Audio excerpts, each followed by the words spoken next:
Até aqui a gente construiu uma base importante. Primeiro, essa terra era a casa, antes de qualquer bandeira. Depois, ela vira negócio, explorada sem projeto de futuro. Agora chega um momento mais confuso da história brasileira, quando o Brasil tenta deixar de ser colônia e começa lentamente a tentar ser país. Durante mais de 3 séculos, o Brasil existe para servir. Portugal manda, Portugal decide, Portugal lucra. O Brasil só obedece. É como crescer ouvindo ordens de alguém que nunca pisa na tua casa, mas decide tudo sobre ela. Só que o mundo muda. Na Europa, reis começam a cair. Ideias novas surgem. Liberdade, cidadania, direitos. A Revolução Francesa assusta as monarquias. A independência dos Estados Unidos prova que é possível romper. Essas ideias chegam aqui, mas chegam filtradas. Quem começa a questionar o domínio português não é o povo, são as elites locais. Gente rica, donos de terra, comerciantes, que estavam cansados de pagar imposto e não mandarem nada. Eles queriam autonomia, mas não queriam mudar o sistema social. Então, quando chega 1822, a famosa independência, é importante entender o que realmente aconteceu. Não foi revolução popular, não foi quebra de estrutura, foi um acordo entre quem já mandava. O Brasil se torna independente, mas continua monarquia, continua escravocrata, continua desigual. É como trocar o nome do grupo no WhatsApp e fingir que tudo mudou. Dom Pedro I vira imperador, depois Dom Pedro II. O país começa a se organizar melhor. Instituições, exército, leis, fronteiras. Mas tudo isso é feito de cima para baixo. O povo continua fora das decisões. E aqui entra um ponto muito importante. Enquanto os outros países aboliam a escravidão, o Brasil adiava. Por quê? Porque a economia inteira dependia disso. A riqueza do país estava baseada no trabalho forçado de milhões de pessoas.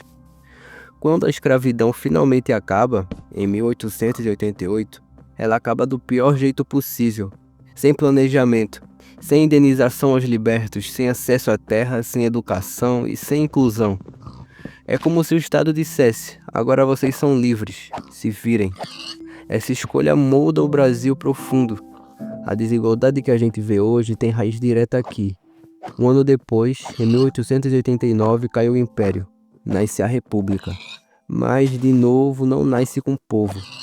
A República começa como um projeto das elites militares e agrárias. O voto é restrito. O poder continua concentrado. A população assiste de longe.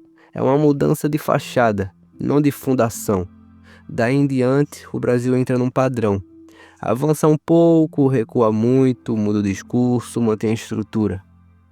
O século XX chega cheio de promessas: industrialização, urbanização, crescimento, mas também traz golpes, censura, autoritarismo.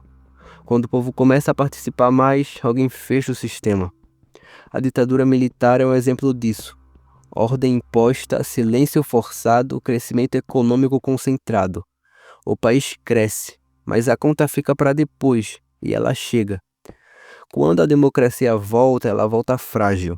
Sem tempo para curar feridas, sem tempo para reorganizar tudo. O Brasil tenta seguir em frente, carregando o passado inteiro nas costas.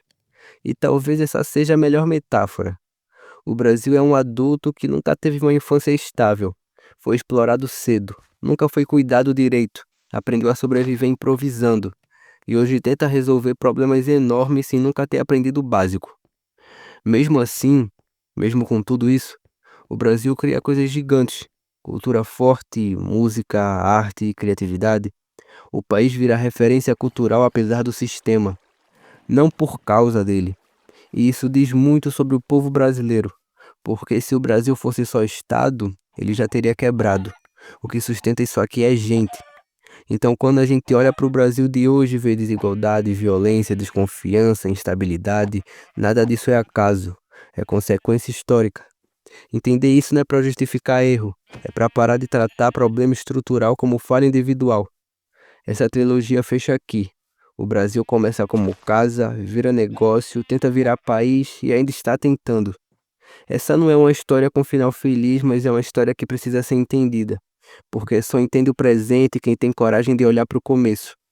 E se tu chegou até aqui sem pressa, sem distração, tu já fez algo que pouca gente faz. Tu tentou entender.